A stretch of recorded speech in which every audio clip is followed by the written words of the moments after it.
Hey, welcome back to my another vlog. তো আজকের caption দেখে তোমরা বুঝেই গিয়ে হবে যে আজকের ব্লগটা কি নিয়ে।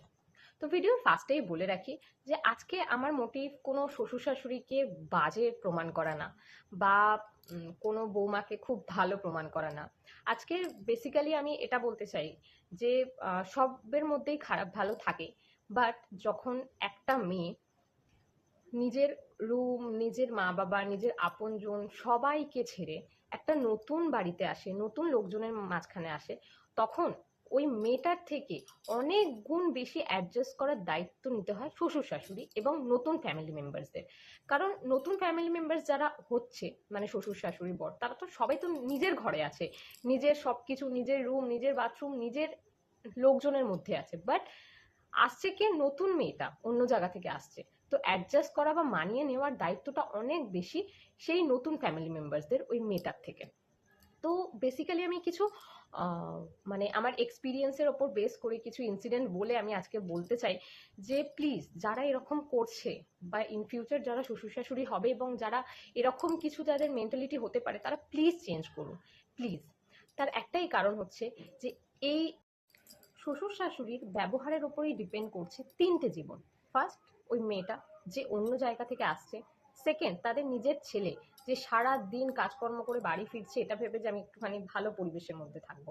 আর থার্ড, সেই সন্তানটা যে ওই নেক্সট জেনারেশনের যে সন্তান, সে যখন দেখছে যে আমার চারদিকে একটা বাজে পরিবেশ তৈরি হচ্ছে, কেউ কারো শোনে না, কেউ কাউকে বুঝে না, তো তাদের মধ্যে একটা মেন্টাল ট্রমা তৈরি হয়। তো আমি বলতে চাইছি এই তিনটে লাইফকে সেভ করার জন্য অনেক বড় হাত থাকে শ্বশুর শাশুড়ির। তো বেসিক্যালি সেই জন্যই আমি এই ভিডিওটা বানানো। তো সাধারণত আমি যে ঘটনাগুলো শেয়ার করব সেটা আমার না, আমার কিছু আমার একটা ফ্রেন্ড আছে, যার সাথে কিছু ইনসিডেন্ট হয়েছে, যার উপর বেস করে আমি এই ঘটনাটা বলতে চাইছি। তার বাচ্চাটার তার বিয়ে হয়েছে প্রায় 4 সাড়ে 4 বছর হয়ে গেছে।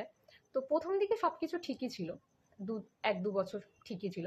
বাট যখন থেকে বাচ্চাটা এসেছে, ঠিক আছে, তখন থেকে অনেক কিছু কমপ্লিকেশনস তৈরি হয়েছে। বা এটা বলতে পারো যে বাচ্চা হওয়ার আগে মেয়েটা জব করতো, সেই জন্য সে সারাক্ষণই বাড়ির বাইরে থাকতো, বাড়ির লোকেদের মেন্টালিটি বা বাড়ির লোকেদের সাথে খুব একটা তার মানে মানে কাছাকাছি আসেনি। বাট যখন থেকে বাচ্চা হয়েছে সে বাড়ির মধ্যে থাকা শুরু করেছে, তার সাথে তখনই কনফ্লিক্ট হওয়া শুরু হয়েছে। তো সেটা আসলে কি কি হচ্ছে সেটা আমি শেয়ার করতে চাই। সবার ফার্স্টে আমি জাস্ট কিছুদিনের একটা ঘটনা বলি। ফ্রেন্ডটার যে বাচ্চাটা হয়েছে, তার 1.5 বছরের ইনজেকশন ছিল। তো বাচ্চাটা হওয়ার পর থেকেই মেয়েটা সেই বাচ্চার সব দায়িত্ব নিজের ঘাড়ে নিয়ে নিয়েছে, কখনো তার শ্বশুর শাশুড়ির উপর চাপিয়ে দেয়নি। মানে সকালে উঠে বাচ্চাটাকে খাওয়ানো, বাচ্চাকে পটি করানো, হিসু করানো, তার কাপড় কাচা, তার বাসন ধোয়া, তাকে 2 ঘন্টা ছাড়া ছাড়া খাওয়ানো, তার জন্য রান্না করা, এভরিথিং A to Z সব কিছুই মেয়েটা নিজের ঘাড়ে নিয়ে নিয়েছে, তার শ্বশুর শাশুড়ির উপর চাপ দেয়নি। কারণ তার শ্বশুর শাশুড়ি অলরেডি একটু বয়সী, মানে প্রায় 60 বছরের হয়ে গেছে তাদের। তো সেই জন্য কখনোই চাপ দেয়নি। এইটাই হয়ে গেছে সেই মেয়েটার সব থেকে বড় ভুল, বা জানি না কি। তো ব্যাপারটা হচ্ছে কি, এই কিছুদিন আগে বাচ্চাটার 1.5 বছরের ইনজেকশন হয়েছে। তো যেখানে মেয়েটা রোজই প্রায় মানে বাচ্চাটার খাবার করে নেয় রাত্রিবেলা, রাতে বাচ্চাটা দুধ রুটি খায়। তো যখন যখন 1.5 বছরের ইনজেকশনটা দিয়েছে, বাচ্চাটার 4টে ইনজেকশন লেগেছে, বাচ্চাটার খুবই মানে ব্যথা, সে কাতরাচ্ছে, পা নিয়ে উঠতে পারছে না। তো মাটা সাধারণভাবেই সে ভেবেছে যে রাত্রিবেলা 8:30টার সময় সে তো খাওয়ায়, তা নিশ্চয়ই শ্বশুর শাশুড়ি এসে খাবারটা দিয়ে যাবে। তো সেই জন্য মেয়েটার নিচে যায়নি, মেয়েটার ওপরেই ছিল, মেয়েটার রুমটা ওপরে, তার শ্বশুর শাশুড়ির রুমটা নিচে। তো মেয়েটা ভেবেছিল যে আমি ওপরেই থাকি বাচ্চাটাকে নিয়ে, আমি আজকে আর নিচে যাবো না, তারা নিশ্চয়ই খাবারটা দিয়ে যাবে। তো যখনই ঠিক 8:30 বাজলো, তখন তার শাশুড়ি ওপরে এসে বাচ্চাটার সাথে খেলতে শুরু করলো। তো বাচ্চাটা যদিও খুবই কাঁদছিল, তো বাচ্চাটাকে মাটা বললো যে আমি তোকে খাইয়ে দিচ্ছি। তো সেই হিসেবেই তার শাশুড়িকে জিজ্ঞাসা করলো, তুমি কি খাবার করে রেখেছো? বলছে আমি ওটাই জিজ্ঞাসা করতে আসলাম, খাবারটা কি করব? তো মানে সাধারণভাবে মেয়েটা বললো যে ও তো 8:30টার সময় খায়, আর এখন ঘড়িতে 8:30 বাজে, তো তুমি তো খাবারটা একদিন তো করে আনতে পারতে। বলছে আমি রুটি করে রেখেছি, কিন্তু রুটিটা আর আমি দুধে ভেজাইনি। তুই তাহলে যা রুটিটা গিয়ে দুধে ভিজিয়ে দে। মানে যদি 8:30টার সময়, অলরেডি আধা ঘন্টা আগে মেয়েটা রোজ দুধে ভিজিয়ে দেয়, তো যদি 8:30টার সময় সে যায় গিয়ে রুটিটা ভেজায়, তারপরে বাচ্চাটাকে 9টার সময় খাওয়ায়, আর সেই সময় বাচ্চাটা খুব কাঁদছে, মাকে ছাড়ছেই না। তো আমার মনে হয় এখানে উচিত ছিল শ্বশুর শাশুড়ির যে সে খাবারটা এনে বাচ্চাটার মুখের সামনে দিয়ে দিক, যাতে তার মা খাওয়াতে পারে। সিম্পল কথা। যেখানে রোজ ডেলি মানে 1.5 বছরে প্রতিটা দিন যখন থেকে সে দুধ রুটি খাওয়া শুরু করেছে একদিনও মিস হয়নি সেই মেয়েটার, যে সে খাবার করেনি, একদিনও মিস হয়নি। কিন্তু যখন একটা দিন সে প্রতিবারের ইঞ্জেকশনের সময়তে সে তার মায়ের কাছে চলে যায় বা মাকে ডেকে নেয়, কারণ সেই মেয়েটা জানে যে এরকম একটা কোনো ঘটনা হবে। কিন্তু এইবারে সে নিজের থেকেও চেয়েছিল যে দেখি না ওরা কতটা দায়িত্ব নেয়। তো যাই হোক, সেই দায়িত্বটাতে তারা ফেল হয়ে গেল। আর মেয়েটা যখন বলল যে একদিন তোমরা একটুখানি খাবারটা করে দিয়েই যেতে পারতে, তো সেটা নিয়ে ঘরে তুমুল অশান্তি, তুমুল। মেয়েটার শাশুড়ি সরকারি চাকরি করে, তো প্রতি মাসে একটা মাইনে পায়। স্বাভাবিকভাবেই তার ছেলের ইনকামটা খুব একটা না, মানে কখনো বেশি হয় ইনকাম, কখনো কম হয়, কিন্তু ছেলেটা কিছু কিছু দায়িত্ব নিয়েছে, যেরকম ধরুন তার লোনের ইএমআই করে, ইলেকট্রিক বিল, কিছু কিছু দায়িত্ব ছেলেটা নিয়ে রেখেছে। তো যাই হোক, স্বাভাবিকভাবে শাশুড়িকে একটু বেশি মানে সংসারটা চালাতে হয়। তো যেই জন্য সেই কারণেই বারবার বলে আলাদা হয়ে যা, আলাদা হয়ে যা। তো যাই হোক, ঘটনাটা হচ্ছে যে তার সন্তানটা মানে যে বাচ্চাটা হয়েছে 1.5 বছরের বাচ্চাটা প্রায় 20 দিন ধরে অসুখে ভুগছে। কি অসুখ ছিল না, তার সর্দি কাশি কন্টিনিউ হয়ে যাচ্ছিল। তো তখন সিচুয়েশনটা এরকম ছিল যে ওর হাজবেন্ড তখন স্যালারি পায়নি, সেই জন্য হাজবেন্ড তাকে ডাক্তারের কাছে নিয়ে যেতে পারছিল না। তো একটা ঠাকুমা দাদুর কি দায়িত্ব, অ্যাটলিস্ট তারা নিয়ে যাক, যে ঠিক আছে ও নিয়ে যেতে পারছে না, চল আমরা নিয়ে যাচ্ছি ডাক্তারের কাছে। করলো না। প্রায় 15 থেকে 20 দিন বাচ্চাটাকে ফেলে রাখার পর তার মা কি পারে দেখতে, তার মা কি করলো, তাকে নিয়ে বাপের বাড়ি চলে গেল, কারণ তার দিদা বললো যে তুই আমার বাড়ি চলে আয়, আমি বাচ্চাটাকে ডাক্তার দেখাবো। এগুলো কি? অথচ এরম না যে শ্বশুর শাশুড়ির কাছে টাকা নেই, প্রতি মাসে শ্বশুরটা মদ খায়, মদ খাওয়ার জন্য প্রতি মাসে তার কাছে টাকা আছে, কিন্তু ডাক্তার দেখাবার জন্য টাকা নেই। তো প্লিজ, মানে এই রকম শ্বশুর শাশুড়ি। আরেকটা ইনসিডেন্ট শেয়ার করি। 1.5 বছর আগে ওর একটা বাচ্চা হয়েছে। তো স্বাভাবিকভাবেই বলে বাচ্চা হলে মেয়েদের অনেক বেশি খিদে পায়, তাদের টাইম টু টাইম একটু খাবার যত্ন নিতে হয় সবকিছু। তো মেয়েটা সবার আগেই খেয়ে নেয়। তার কারণ হচ্ছে যদি সবার পরে খেতে যায় তাহলে তার লাঞ্চ করা হবে 2:30-3টের সময়তে, আর ডিনার করা হবে 10:30-11টার সময়। তো সাধারণভাবে অতক্ষণ ওয়েট করা সম্ভব না, সেই জন্যই মেয়েটা একটা সবার আগে খেয়ে নেয়, মানে দুপুরবেলা 1টার সময় লাঞ্চ করে নেয়, আর ডিনারটা করে নেয় 9টার সময়। তো ইনফ্যাক্ট সবার সামনেও, মানে ও শ্বশুর শাশুড়ি বাড়িতে কোনো গেস্ট আসলেও সবার সামনেই, সবার সামনে বেশ দেখায় যে বৌমা আগে খেয়ে নাও, বৌমা 1টা বেজে গেছে খেয়ে নাও, বৌমা 1টা বেজে গেছে খেয়ে নাও, এরকম একটা বিহেভিয়ার। তো কিন্তু ভেতরে অন্য কিছু চলতে থাকে।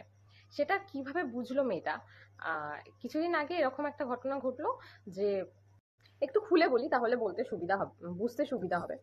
তো সকালবেলা, সেদিনকে সকালবেলা লাঞ্চে হয়েছিল চিকেন, আর একটা খাবার হয়েছিল, একটা মাছের তরকারি হয়েছিল। তো তার শ্বশুর শাশুড়ি চিকেন খায় না। তো স্বাভাবিকভাবেই সকালবেলা ছেলে আর বউ, মানে বউটা মাছের তরকারি আর একটুখানি চিকেন দিয়ে খেয়ে নিয়েছে, আর রাতের জন্য একটুখানি রাখা ছিল। তো এবার খেয়ে দিয়ে সে ওপরে চলে গেছে, আর তারপরে লাস্টে শ্বশুর শাশুড়ি খেয়েছে, বাকি সবাই খেয়েছে। তো সাধারণভাবে মেয়েটা জানতো না যে কতটা কোয়ান্টিটির সেই মাছের তরকারিটা আছে, যেহেতু সে আগে খেয়ে ওপরে চলে গেছে। না হলে সে কিছু না কিছু রাত্রির বেলা নিজের একটা ব্যবস্থা করেই নিত। তো রাতে যখন খেতে এসছে, তো মানে খাবার রান্না টান্না করেছে, সে তো জানে যে তরকারি আছে, চিকেন আছে, আর সকালের মাছের তরকারিটা আছে। তো সেই জন্য মেয়েটা স্বাভাবিকভাবে কিছু করেনি, শুধুমাত্র রুটি, যেটা রুটিটা করার পরে এবার সে যখন খেতে বসতে যায় তখন দেখছে যে শুধুমাত্র চিকেনটা রাখা আছে, আর কিছু নেই। তখন যখন জিজ্ঞাসা করে তার শ্বশুর শাশুড়িকে যে মাছটা কোথায় আছে, তো বলছে মাছ আমাদের জন্য, আমি আর আমার বউ, মানে শ্বশুর বলছে আমি আর আমার বউ খাবো বলে মাছটা আলাদা করে রেখে দিয়েছি, তুমি চিকেন দিয়ে খাও। অথচ সেখানে পড়ে আসে 1 পিস চিকেন। তো মানে মেয়েটা অবাক হয়ে গেল। মানে ক্লিয়ারলি শ্বশুর বলল যে মাছটা আমি আর আমার বউ খাবো, সেই জন্য আমরা আলাদা করে রেখে দিয়েছি, তুমি শুধু চিকেনটা দিয়ে খাও। আর মেয়েটা দেখছে যে 1 পিস মাত্র চিকেন পড়ে আছে, এবার মেয়েটা কি করে খাবে? আর তাকে আলাদা করে আগে বলেও নি যে মাছের তরকারি নেই বা কিছু, তুই একটা কিছু করে নে, বা মানে কিছু না। ঠিক আছে, তো মেয়েটা যাই হোক, ও কিছু না বলেও জান, ঝামেলা করে বলে কোনো লাভ নেই। তো মেয়েটা নিজের মতো করে ওই একটুখানি চিকেন ছিল ওটা দিয়ে খেতে শুরু করে। তো যখন তার হাজবেন্ড এটা দেখলো, দেখে স্বাভাবিকভাবেই আমাকে মানে মেয়েটাকে বলল যে তুমি একটা কিছু করে নিলে। তখন মেয়েটা বললো যে আমি তো জানি না যে মাছের তরকারি নেই বা কিছু, ওরা তো শেষে খেয়েছে, আর ওরা আমাকে বলেও নি কিছু একটা করে নিতে, তো আমি কি করব? তো শেষে তার হাজবেন্ড গিয়ে শাশুড়িকে আর শ্বশুরকে বলল যে তোমরা তো একটা কিছু করে দিতে পারতে বা ওকে বলতে পারতে যে কিছু একটা করে নেওয়ার জন্য। তখন তার রিয়াকশনটা যা হয়েছে, তখন তারা কি বলল, তারা বলল তোর বউ রোজ আগে সব খেয়ে চলে যায়, দেখে না, পরে কে কি খাবে। তোর বউ আগে সব খেয়ে চলে যায়, দেখে না পরে কে কি খাবে। একটা মেয়ের পক্ষে, সদ্যোজাত যার অলরেডি বাচ্চা হয়েছে, তার পক্ষে এই কথাটা শোনা খুবই খুবই পেইনফুল। কারণ প্রথমত মেয়েটা খুবই রোগা পাতলা, যে সে যদি সবার খাবারটা খেয়ে নেয় তাহলে সে এরকম হবে না।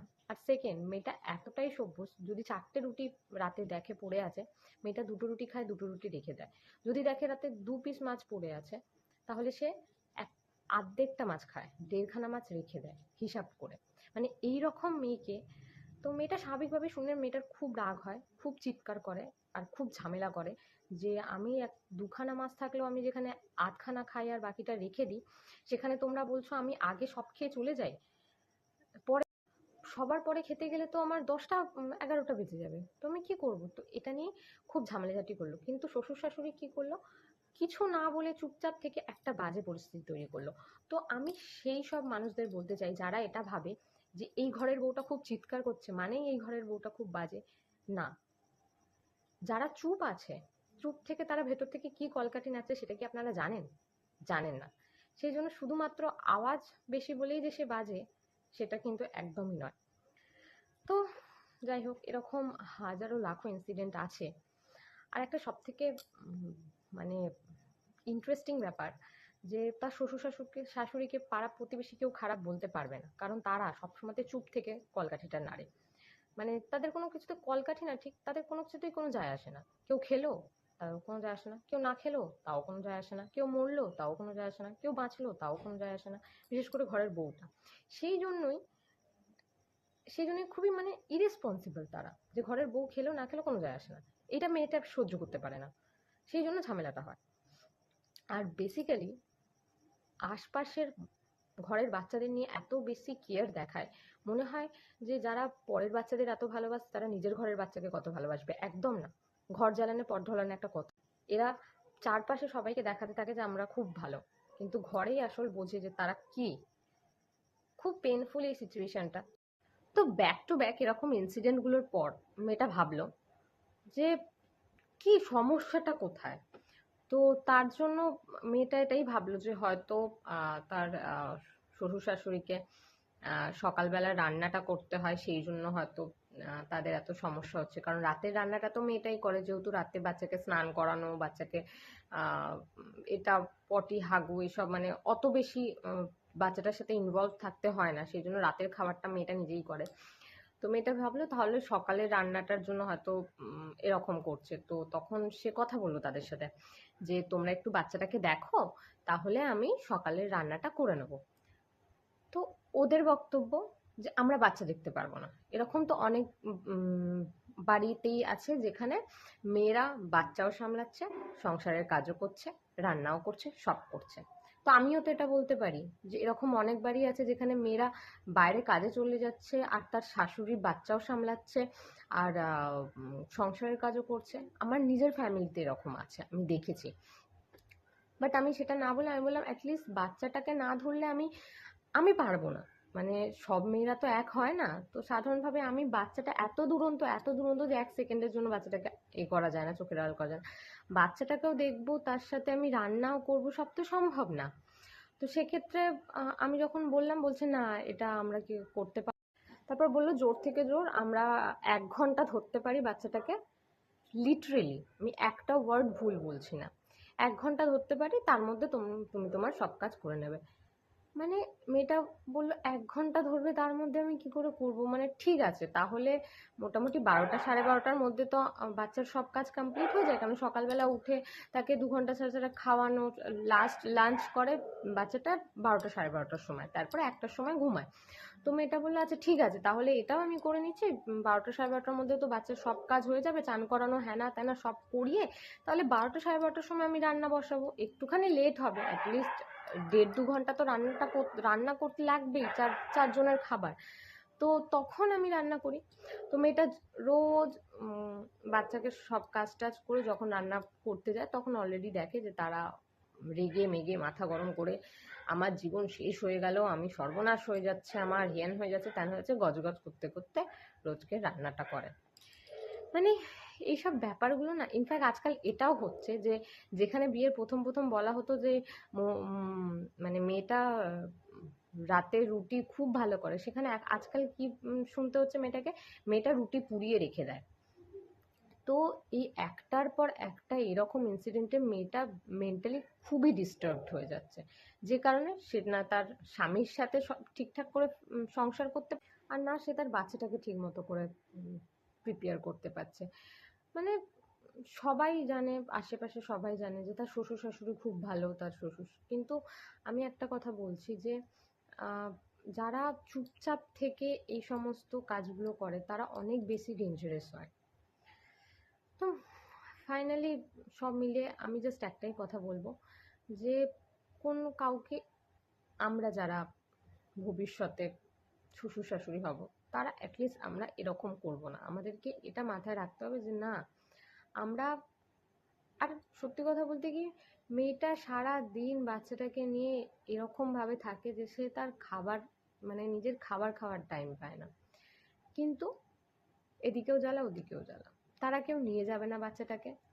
আর বাচ্চাটাকে যদি তাদের কাছে কখনো দিয়েও আসা হয় 5-10 মিনিটের জন্য, আমার এই কাজ ওই কাজ সব রয়ে গেল, ঝামেলা না, একদম ঝামেলা করে না, শুধু আস্তে আস্তে করে ইমোশনালি বলে, এ মা তুই এরকম করছিস, দেখ আমার এই কাজটা এখনো রয়ে গেল, আমার এখনো চান করা হলো না, আমার এখনো ঘর পোছা হলো না।